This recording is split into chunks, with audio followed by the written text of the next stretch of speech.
ప్రేక్షకులందరికీ నమస్కారం. భక్తి భారతి ఛానల్ కి స్వాగతం. ఒక యోగి ఆత్మకథ ఈ పుస్తకం చదివిన వాళ్ళు చాలా మందే ఉన్నారు. ఒకవేళ ఆ పుస్తకం చదవకపోయినా ఆ పేరైతే ఖచ్చితంగా వినే ఉంటారు కదా. మన సూపర్ స్టార్ రజనీకాంత్ గారి దగ్గర నుండి ఎంతో మంది ఆ పుస్తకం ద్వారా వారి జీవితాన్నే మార్చేసుకున్నారు. అయితే ఈ ఒక యోగి ఆత్మకథ రాసిన పరమహంస యోగానంద గారి గురు పరంపర గురించి ఒక్కసారి మనం తెలుసుకున్నాము అంటే ముందుగా మనం బాబాజీ గారి గురించి తెలుసుకోవాలి. మహావతార్ బాబాజీ ఈ పేరు కూడా అందరికీ తెలిసిందే. అయితే మహావతార్ బాబాజీ యొక్క శిష్యులు లాహిరి మహాశయులు, ఆ తర్వాత యుక్తేశ్వర్ గారు, ఆ తర్వాత పరమహంస యోగానంద గారు. ఇక్కడి వరకు ఒక యోగి ఆత్మకథ చదివినా చదవకపోయినా అందరికీ తెలుసు. కానీ ఆ తర్వాత గురు పరంపర ఏంటి అని అడిగితే పరమహంస యోగానంద గారు ఆయన ఎంతో మంది శిష్యులు ఉన్నారనమాట. కాకపోతే అందులో కొందరు మాత్రమే ఇప్పుడు మహాశివుడికి సప్త ఋషులు ఎలా ఉన్నారో అలాగే పరమహంస యోగానంద గారికి కూడా ముఖ్యమైన శిష్యులు కొంతమంది ఉన్నారు. అందులో గురు పరంపరగా వచ్చిన వాళ్ళే స్వామి క్రియానంద గారు. ఆ స్వామి క్రియానంద గారు ఆనందసంఘ అనే ఒక అసోసియేషన్ ని క్రియేట్ చేశారు. ఎందుకు అంటే పరమహంస యోగానంద గారు జీవితాన్ని ఎలా సాఫల్యం చేసుకోవాలి, క్రియాయోగా అనే పద్ధతిని మనం ఎలా నేర్చుకోవాలి, అసలు మన లైఫ్లో మనం గాడ్ని ఎలా తెలుసుకోవాలి, వీటన్నిటి గురించి చెప్పారు కదా. మరి ఇప్పుడు చెప్పాలంటే ఎవరు చెప్తారు మనందరికీ? అందుకే ఆ గురు పరంపర. అలా స్వామి క్రియానంద గారి డైరెక్ట్ డిసైపుల్ అయిన నయాస్వామి దేవర్షి గారు ఇప్పుడు మనతో పాటు ఉన్నారు. ఆనంద సంఘాలో ఆయన మెడిటేషన్కి సంబంధించి మనం లైఫ్లో ఎన్నో ప్రాబ్లమ్స్తో సతమతం అవుతూ ఉంటాం. అసలు మన లైఫ్ ఎటుపోతుందో కూడా మనకే కొన్నిసార్లు అర్థం కాదు. ఇలాంటి విషయాలన్నిటి గురించి కూడా చాలా క్లియర్గా how to see God, how to love God and how to love ourselves and how to get into self realisation, వీటన్నిటి గురించి కూడా మనకి టీచింగ్స్ అందిస్తూ ఉంటారు. మరి నయాస్వామి దేవర్షి గారు రీసెంట్గా క్రియా యోగా అనే పుస్తకాన్ని రాశారనమాట. ఆయన రాసిన ఎన్నో పుస్తకాల్లో ఇది కూడా ఒక అద్భుతమైన పుస్తకం. సో గురువు గారిని పలకరించి అసలు పరమహంస యోగానంద గారి గురించి, ఆనంద సంఘ గురించి, అలాగే ఈ క్రియా యోగా గురించి ఎన్నో విషయాలు తెలుసుకుందాం. గురూజీ నమస్తే. Namaste, Aparna. Thank you. So first of all, I'd like to ask you, Guruji, whenever I see you in the videos also, you were always in blue. May I ask why? Yes, that's a good question. Swami Kriyanandaji, our teacher, he was, Yes. as you said, he was a direct disciple of Paramahansa Yoganandaji.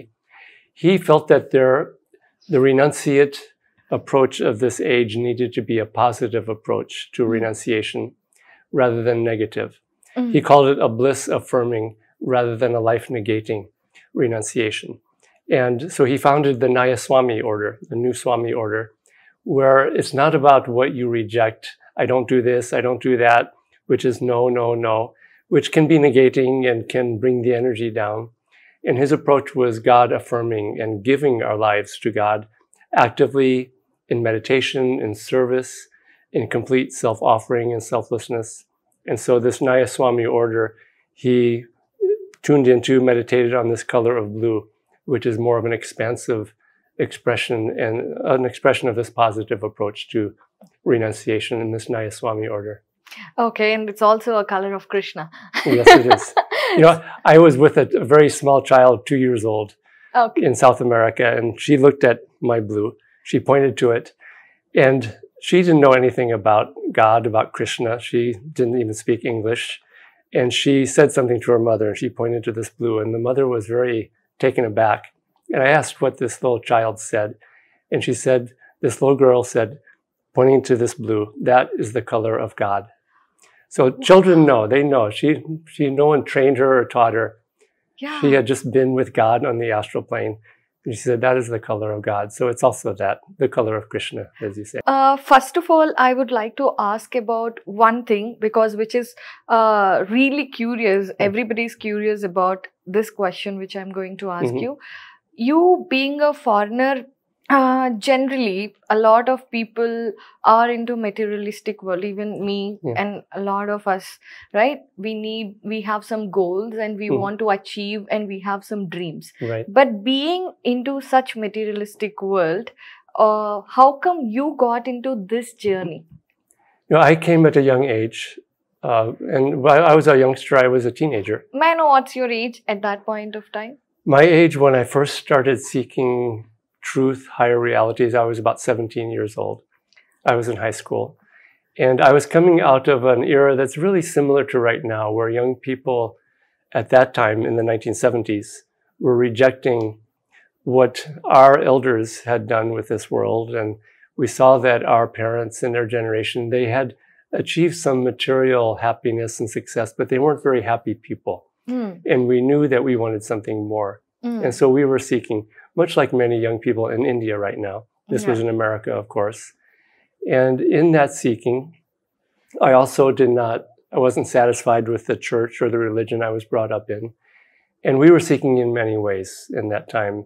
A lot of it was through a lot of drugs, for example. And I went through that whole era and all that and seeking truth in that way. Okay. And eventually I had an inner experience as I was starting to read about yogis and saints from India, because books were just starting to come to the West at that time. Okay. About great saints and yogis, Neem Karoli Baba and many others.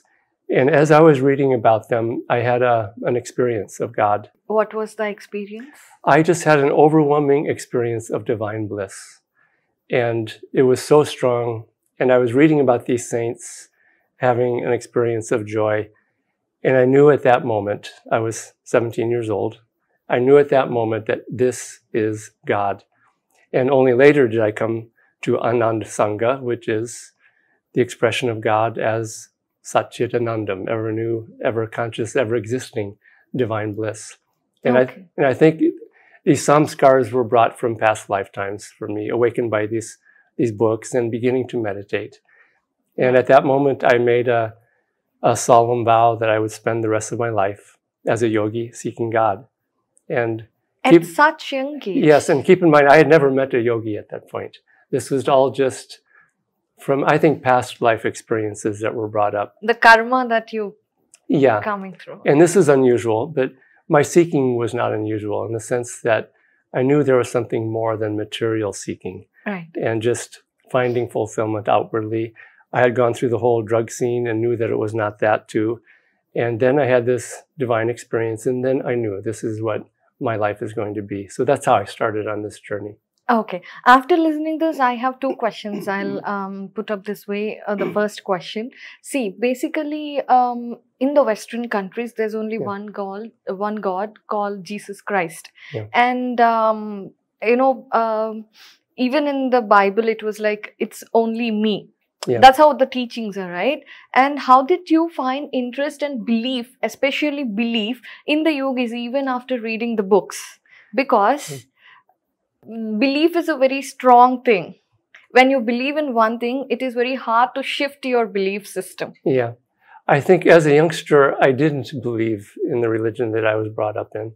I didn't disbelieve it or doubt it. I didn't know. It didn't make sense to me, the God that was presented to me. I knew there was something, but I knew that this wasn't it, at least for me. And so that's what started me seeking something more.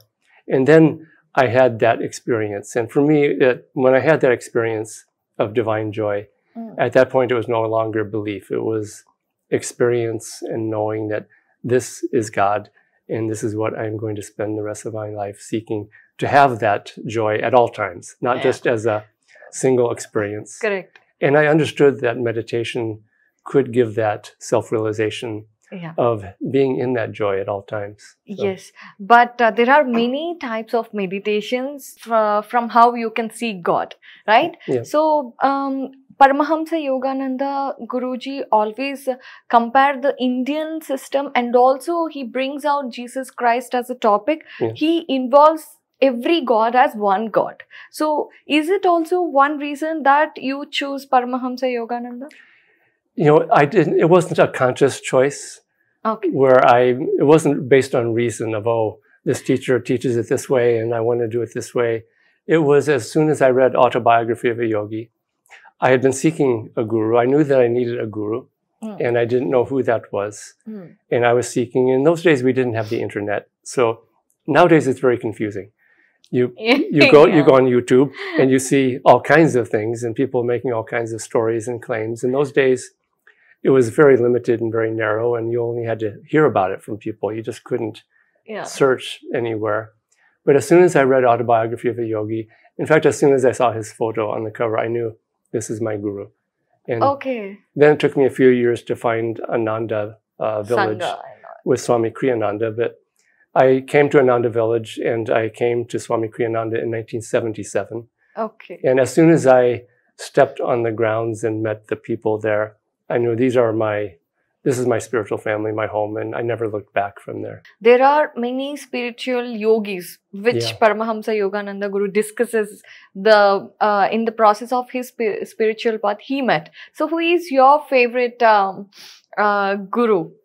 Who is my favorite in that whole book? I mean, obviously it's Paramahansa Yogananda himself. Not the Tiger Baba, not even. What's interesting is that in that book, Yoganandaji, he kind of puts himself to the side. And he was really the greatest of all those in the book, except with the exception perhaps of mahaavatarbabaji. But there are so many great saints and so many great stories. And I know the first time I read that book, it was like a big spiritual adventure to read about all these great saints and masters and miracles and everything. And then more and more over the years as I read it, I understand there's a lot of profound wisdom and devotion and God realization and deep understanding in that book. But I have a hard time coming up with a favorite because they're all one with God in different ways. And it's just beautiful seeing all these different divine expressions. Right.